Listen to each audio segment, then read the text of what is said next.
Si Valentina Tres Palacios ay isinilang noong December 16, 2001 sa mag-asawang sina Giovanni Tres Palacios at Laura Hidalgo, kasama ang kanyang nakatatandang kapatid na si Daniel. Lumaki siya sa Bogota, ang kabisera ng Colombia. Ang kanyang kabataan ay puno ng pagbabago. Naghiwalay ang kanyang mga magulang, kaya nanatili siya sa piling ng kanyang ina at kapatid. Ang kanyang ina ang naging haligi ng kanilang pamilya. Siya ay masipag na nagtrabaho, madalas ay sabay-sabay, upang matustusan ang kanilang pangangailangan. Ang dedikasyon ng kanyang ina ay nag-iwan ng malaking impluwensya kay Valentina at Daniel, na nagtanim sa kanila ng malalim na responsibilidad at ambisyon. Kalaunan, lumawak ang pamilya ni Valentina nang pumasok ang kanyang ina sa isang bagong relasyon, na nagbunga ng 2 pang mga anak, isang kapatid na lalaki at babae. Bukas palad na tinanggap ni Valentina at Daniel ang mga bagong miyembro ng kanilang pamilya, lalo pang pinagtibay ang kanilang ugnayan bilang magkakapatid. Sa kanyang kabataan pa lamang, nagsimula ng ipakita ni Valentina ang interes sa musika at nightlife. Sa edad na 15, una siyang nakapasok sa isang nightclub at natuklasan ang mundong kalaunan ay magiging kanyang propesyon at passion. Sa edad na 17, nakilala niya si Pablo Silva, isang lokal na negosyante na nakakita ng potensyal sa kanya. Sa ilang kaswal na pag-uusap, inalok ni Pablo si Valentina ng pagkakataong subukan ang pagiging DJ. Ito ang naging turning point sa kanyang buhay.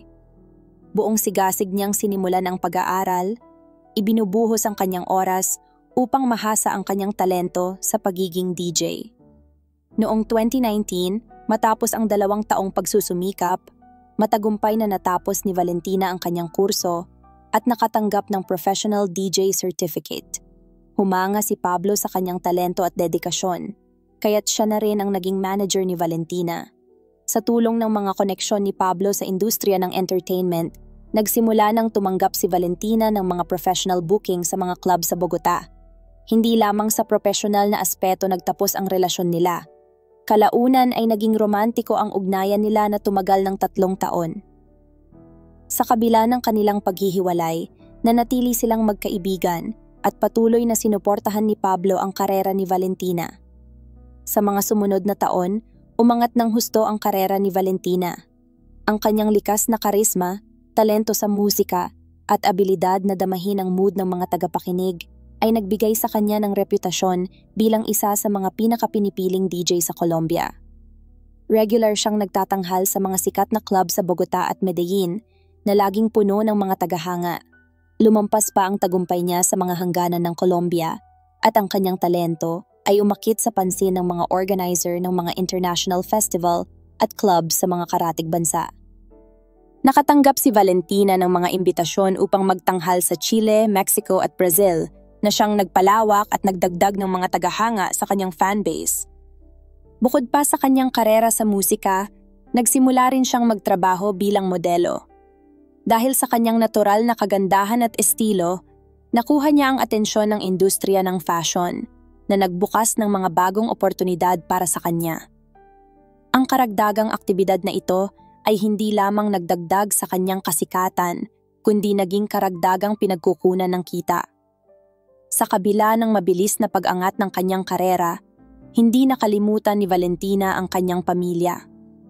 Ginamit niya ang kinikita upang suportahan ang kanyang ina at mga nakababatang kapatid, kadalasang pinasasaya sila sa pamamagitan ng mga regalo, panonood ng sine at pagkain sa labas.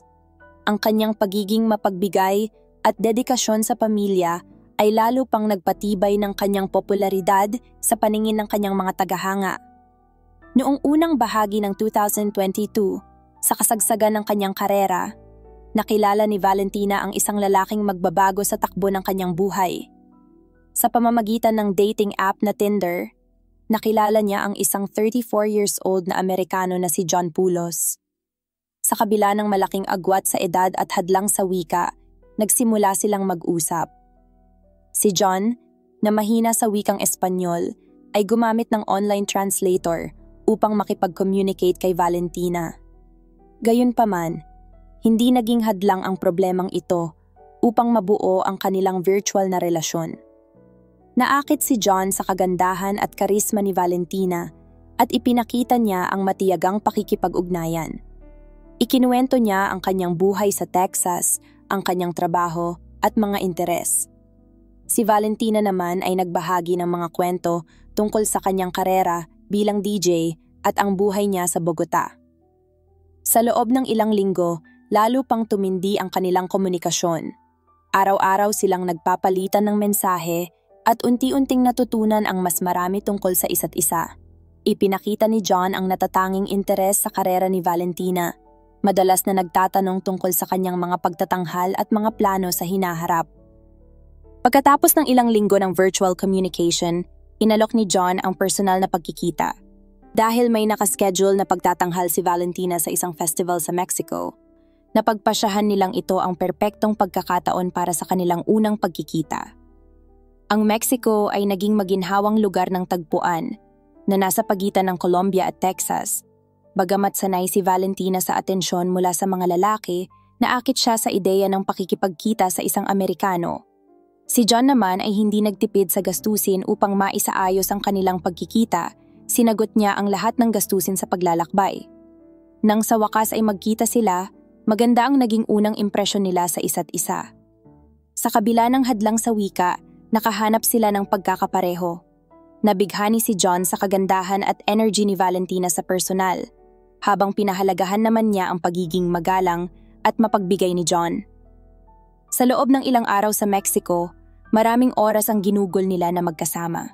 Sinamahan ni John si Valentina sa kanyang pagtatanghal at napahanga sa kanyang profesionalismo at kasikatan sa mga tagapakinig. Sabay rin nilang ginalugad ang lungsod, tinikman ang lokal na lutuin, at pinuntahan ang mga tanyag na lugar. Ang unang pagkikita ni na Valentina at John sa Mexico ay naging napakakasaya para sa kanilang dalawa, kaya't napagdesisyunan nilang palawigin ang kanilang pananatili. Ginugol ang halos 2 linggo na magkasama.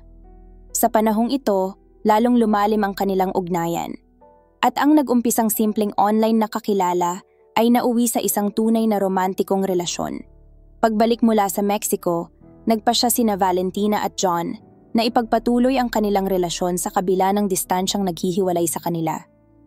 Dahil may kakayahang pinansyal si John na maglakbay ng madalas, regular siyang bumibisita sa Colombia upang makasama si Valentina. Sa mga pagbisitang ito, ipinakita ni John ang kanyang pagiging mapagbigay na hindi lamang ikinahanga ni Valentina, kundi pati na rin ng kanyang pamilya. Nagbigay siya ng magagarang regalo, nagbayad para sa mga mararangyang pagkain sa mga restaurant, at nag-organisa ng mga ingranding kasiyahan. Ang suporta ni John ay umabot din sa profesional na aspeto ni Valentina. Sinagot niya ang mga gastusin sa ilang cosmetic procedures at pag-aayos ng kanyang wardrobe na mahalaga para sa kanyang karera bilang modelo at DJ. Kapag hindi makapunta si John sa Colombia, nananatili ang kanilang ugnayan sa pamamagitan ng video calls at mga palitan ng mensahe. Pinag-uusapan nila ang kanilang mga araw, binabahagi ang mga plano sa hinaharap at nangangarap tungkol sa kanilang mga paglalakbay. Madalas ding ipinapahayag ni John ang paghanga sa mga tagumpay ni Valentina, suportado ang kanyang ambisyon sa industriya ng musika. Gayunpaman sa paglipas ng panahon, unti-unting lumitaw ang mga unang senyales ng tensyon. Lalo na nang maging issue kay John ang trabaho ni Valentina sa mga nightclub at sa kanyang pakikitungo sa ibang mga lalaki. Ipinilit niya ang madalas na video calls, lalo na kapag nagtatrabaho si Valentina, na kung minsan ay nagdulot ng hindi komportableng sitwasyon sa babae. Habang umuusad ang kanilang relasyon, lumabas ang mga detalye ng nakaraan ni John na hindi alam ni Valentina sa simula. Lumabas na si John ay kamakailan lamang na divorce at ama ng 3 anak. Ang kanyang kasal kay Ashley Pulos ay nagtapos noong January 2022. Ilang buwan bago niya makilala si Valentina. Ang kwento ng dating kasal ni John ay puno ng drama. Noong 2018, ang isa sa kanyang mga anak ay na-diagnose na may cancer, na naging malaking hamon para sa pamilya.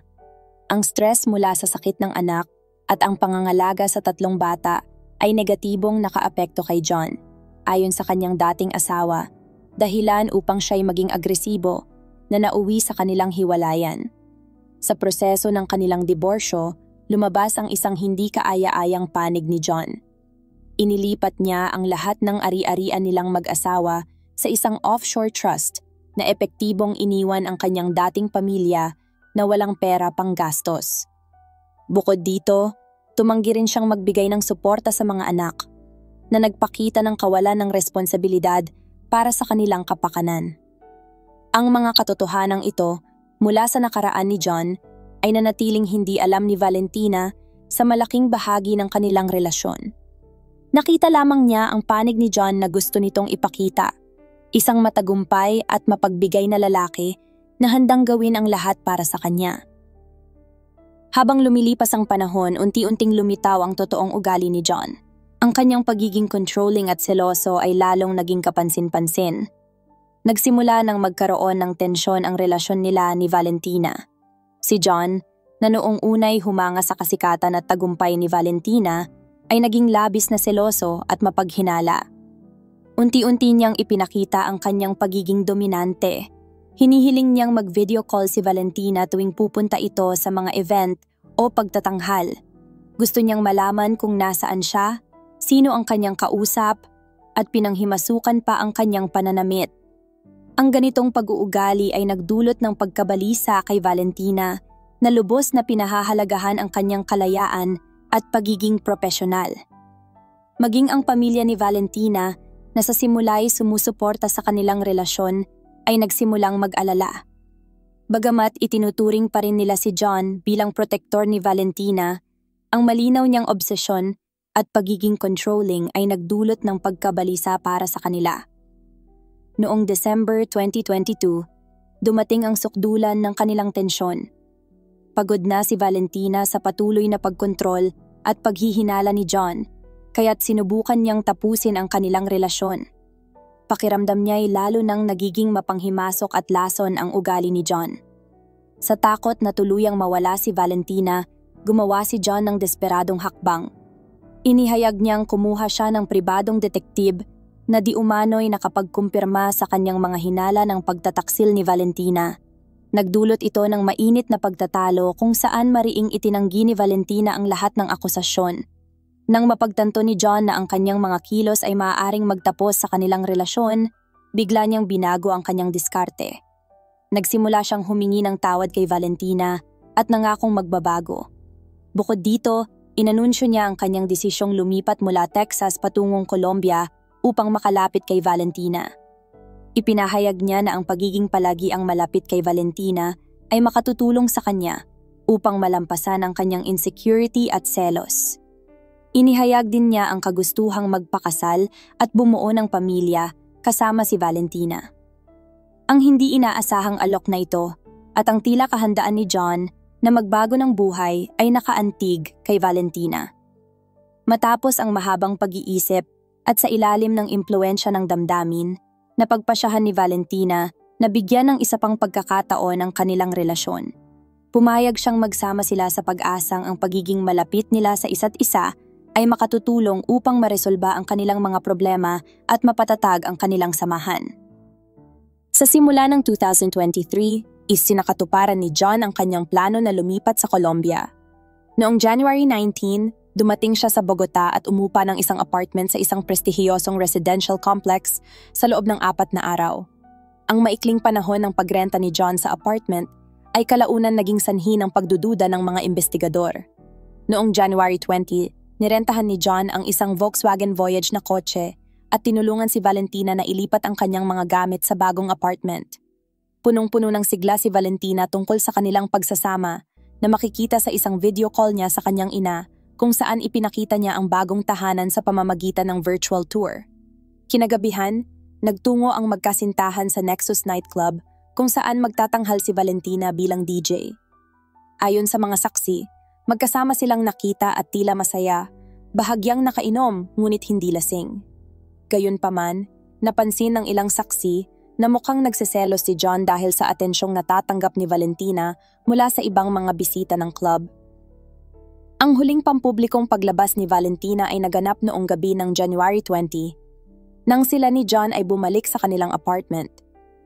Naitala ng mga surveillance camera ang kanilang pagpasok sa gusali ng magkasama. Ang mga kaganapan noong gabi ng January 20 hanggang 21 ay nananatiling paksa ng investigasyon at paglilitis. Gayunpaman, batay sa ebidensya at testimonya, maaaring buuin ang posibleng takbo ng mga pangyayari. Noong January 22, 2023, bandang 2:00 ng hapon, nagbago ang buhay ng maraming tao magpakailanman. Isang palaboy na naghahanap ng mahahalagang bagay sa mga basurahan malapit sa El Dorado International Airport sa Bogota ang nakatagpo ng isang nakakakilabot na diskubre. Natagpuan niya ang isang malaking asul na maleta na hindi pangkaraniwang mabigat. Nang subukan niyang buksan ito, nakita niyang maingat itong binalot ng duct tape. Nang putulin niya ang tape, natagpuan niya ang isang puting garbage bag na may mga mantsa ng dugo. Napagtanto niya ang bigat ng sitwasyon. Agad na iniulat ng palaboy ang kanyang natagpuan sa mga awtoridad. Mabilis na dumating ang mga pulis sa lugar at naglatag ng kordon.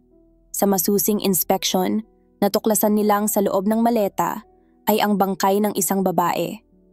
Sa tabi ng bangkay sa maleta, natagpuan ang isang maliit na itim na kahon na naglalaman ng mga personal na gamit, kabilang ang isang student ID at isang papel na identification card.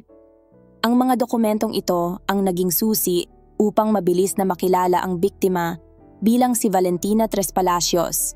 Ang pagkakatuklas sa katawan ni Valentina ay naging simula ng isang malawakang investigasyon. Agad na nagsimulang magtipon ng ebidensya at mag-interview ng mga saksi ang mga pulis sa Bogota. Ang unang hakbang ay ang pagbubuo ng timeline ng huling mga araw ng buhay ni Valentina. Lumapit ang mga investigador sa pamilya at mga kaibigan ni Valentina upang makakuha ng impormasyon tungkol sa kanyang huling mga nakasama at mga plano.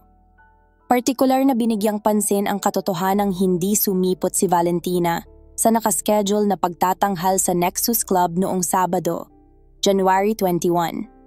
Isa sa mahahalagang saksi ay si Pablo Silva, ang manager ni Valentina. Inireport niya na hindi niya makontak si Valentina sa loob ng isang araw, isang bagay na napakahindi karaniwan para sa kanya. Si Pablo ang unang tumawag kay Laura Hidalgo, ang ina ni Valentina, upang ipaalam ang masaklap na balita. Pinagtutuunan din ng pansin ng mga investigador ang pagkolekta ng video mula sa surveillance cameras sa lugar kung saan natagpuan ang bangkay, pati na rin sa mga lugar na pinuntahan ni Valentina sa mga nakalipas na araw. Espesyal na binigyang diin ang mga video mula sa residential complex na tinitirhan nila ni John Pulos. Sa pagsusuri ng cellphone ni Valentina na natagpuan kasama ng kanyang mga gamit, lumabas na maraming tawag mula kay Pablo at iba pang mga kontak ang hindi niya nasagot, na lalong nagpapatunay sa hindi kanyang pangkaraniwan pagkawala. Mula pa sa simula ng investigasyon, nakatuon na ang pansin ng mga awtoridad kay John Pulos dahil sa kanyang malapit na relasyon kay Valentina at sa katotohanang siya ang huling taong nakita itong buhay. Ang biglaan niyang pag-alis mula sa Colombia sa araw ng pagkakadiskubre sa bangkay ay lalong nagpatindi sa mga suspetsa. Habang nagsisimula pa lang ang pagsisiyasat ukol sa pagkamatay ni Valentina, si John Pulos ay nasa proseso na ng pagtakas. Noong January 22, sa mismong araw ng pagkakatuklas sa katawan ni Valentina, umalis si John mula sa Colombia at sumakay ng eroplano papuntang Panama. Ang kanyang mga kilos ay nagpapakita ng maingat na pagpaplano. Dine-activate ni John ang lahat ng kanyang social media accounts at pinatay ang kanyang telepono na lalong nagpahirap sa pag-contact sa kanya. May dala siyang $7,000 at ilang bank card. Ang plano ni John ay masalimuot at maingat na pinag-isipan. Mula sa Panama, nakatakda siyang lumipad patungong Istanbul at mula doon ay papunta sa Montenegro. Ang pagpili sa Montenegro ay hindi aksidente. Ang bansang ito ay walang kasunduan sa extradition kasama ang Colombia, na teoretikal na makakaprotekta sa kanya mula sa pag-uusig. Upang lituhin ang mga investigador, bumili si John ng mga tiket para sa iba't ibang flight. Mayroon siyang tiket hindi lamang patungong Istanbul, kundi pati na rin sa Sao Paulo, Brazil. Ang lahat ng tiket ay binili gamit ang cash, kaya't mahirap itong matrace. Ang mga kilos na ito ni John ay agad na nakakuha ng atensyon ng mga investigador, dahilan upang maging pangunahing suspect siya sa kaso.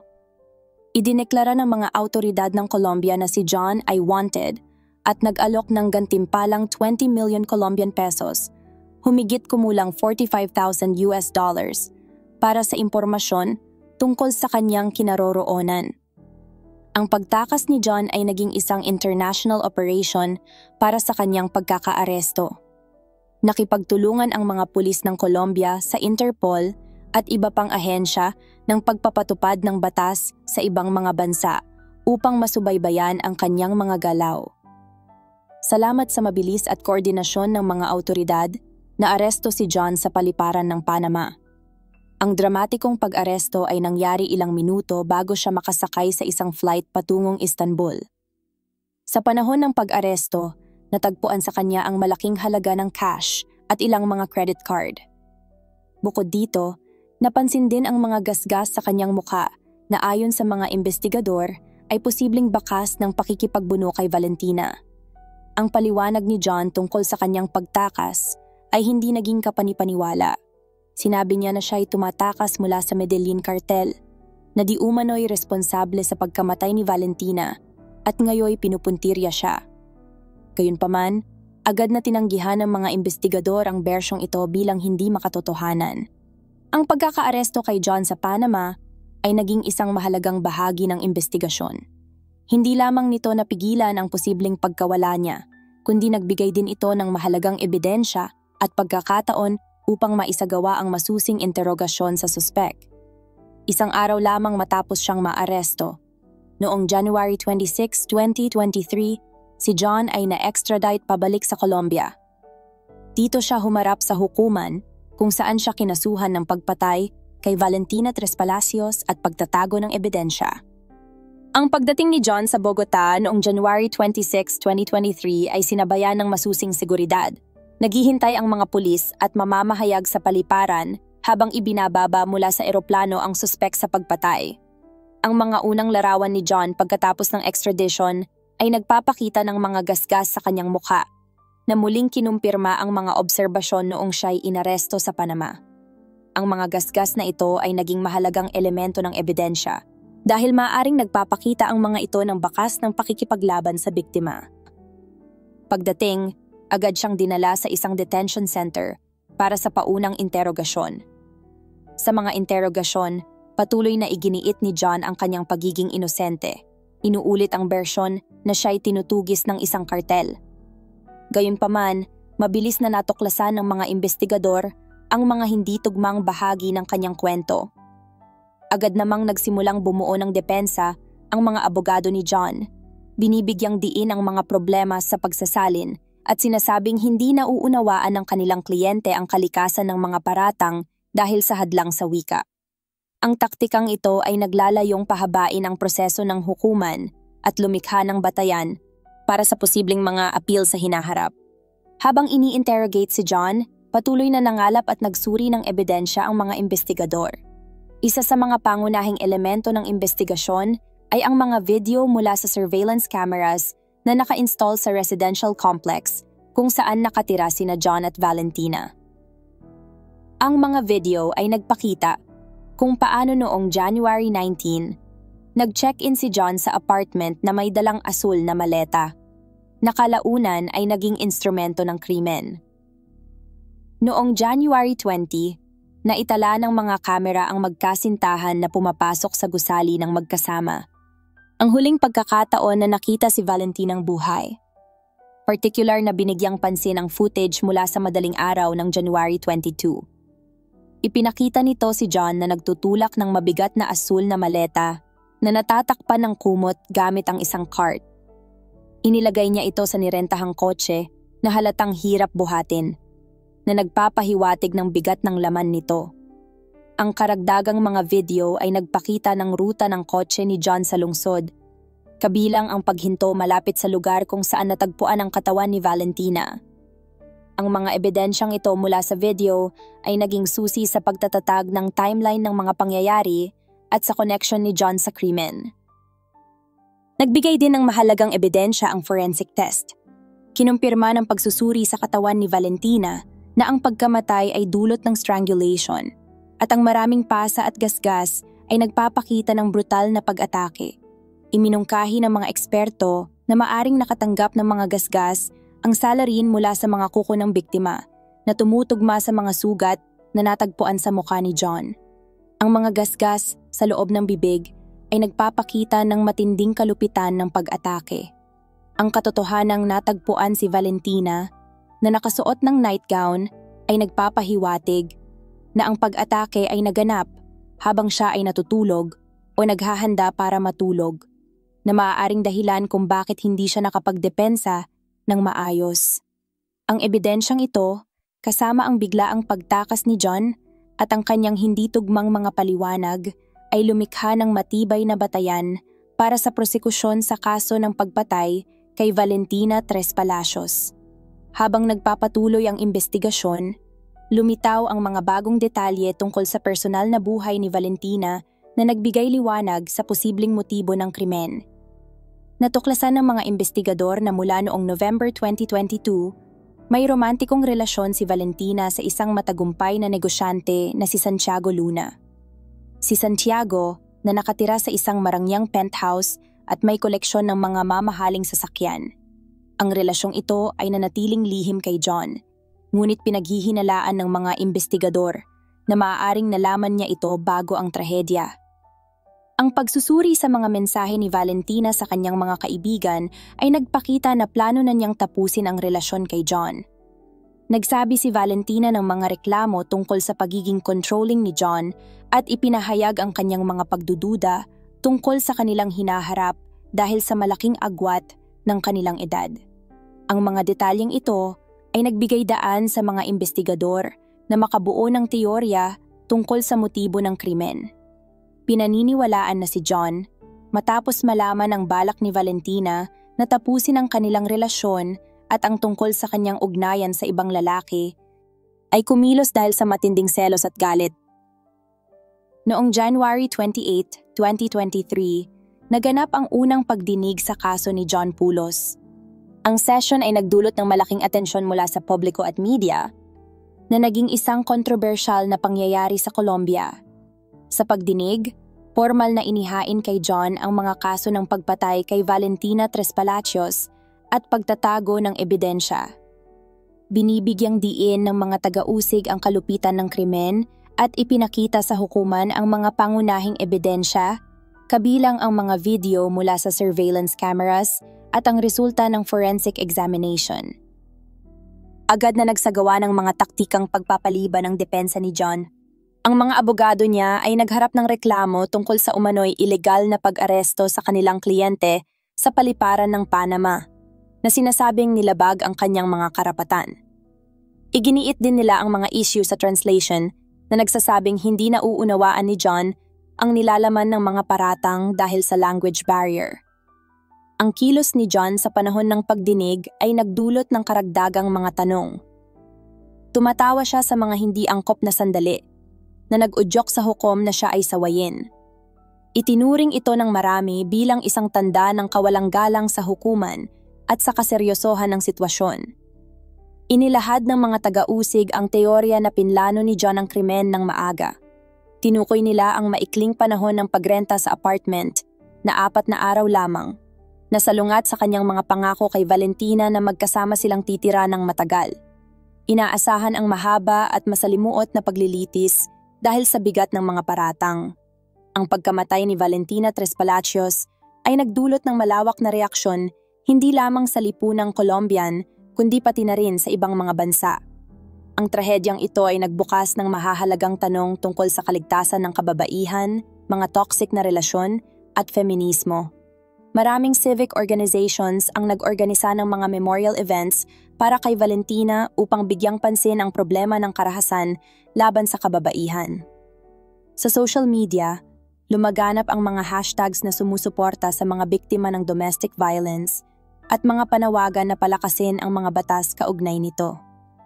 Naging daan ang kwento ni Valentina para sa maraming kababaihan upang maibahagi ang kanilang karanasan sa mga toxic na relasyon at karahasan.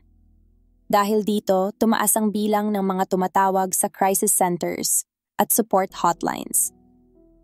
Masinsinan din ang media coverage ng kaso, kabilang ang detalyadong pagsusuri sa relasyon ni Valentina at John.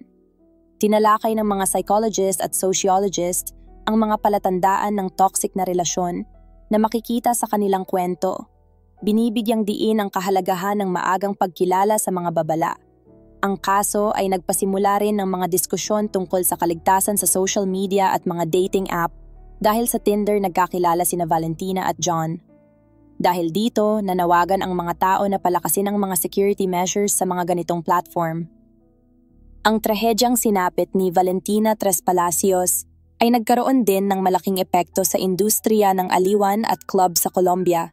Sinimulan ng mga event organizers at club owners na repasuhin ang kanilang mga patakaran sa seguridad, lalo na sa proteksyon ng mga babaeng manggagawa. Maraming club ang nagpatupad ng mga bagong security protocols, kabilang ang mas mahigpit na kontrol sa mga bisita at paglikha ng safe zones para sa kababaihan. Ang ilang establishmento ay nag-alok ng espesyal na pagsasanay sa kanilang mga staff upang matukoy ang mga senyales ng mapanganib na pag-uugali at agarang makaresponde sa mga posibleng banta. Sa music community, lumitaw ang mga initiative upang suportahan ang mga babaeng DJ at performer. Nag-organisa ng mga festival at konsyerto bilang pag-alala kay Valentina, natampok lamang ang mga babaeng artista. Ang industriya ng fashion, kung saan bahagi rin si Valentina, ay tumugon sa pamamagitan ng paglikha ng mga kampanya laban sa karahasan sa kababaihan. Ang ilang mga brand ay naglunsad ng espesyal na koleksyon, kung saan bahagi ng kita ay inilaan sa mga organisasyong lumalaban sa domestic violence. Ang pagkamatay ni Valentina ay nagbigay liwanag sa mga panganib na kinakaharap ng mga babae bilang DJ, lalo na sa mga late-night performances at pakikisalamuha sa mga hindi kilala. Naging turning point ito para sa industriya ng aliwan sa Colombia, na nagdulot ng seryosong pagbabago at muling pag-iisip sa mga hakbang para sa kaligtasan ng mga babae. Si John Pulos ay hinatulan ng 42 years na pagkakulong noong June 4, 2024. Hey everyone! I just wanted to take a moment to give a huge shout-out to Glenda Comawas ng Manila, Itaseb, Raquel Donaire, Lexi, Taiwan OFW, Flor Mendoza, Alicia De Jesus, at kay Nanay Feli ng Bataan. Maraming salamat po sa inyong lahat na mga sumusuporta pati na rin sa mga silent listener. Mabuhay kayo at patuloy na maging inspirasyon sa iba.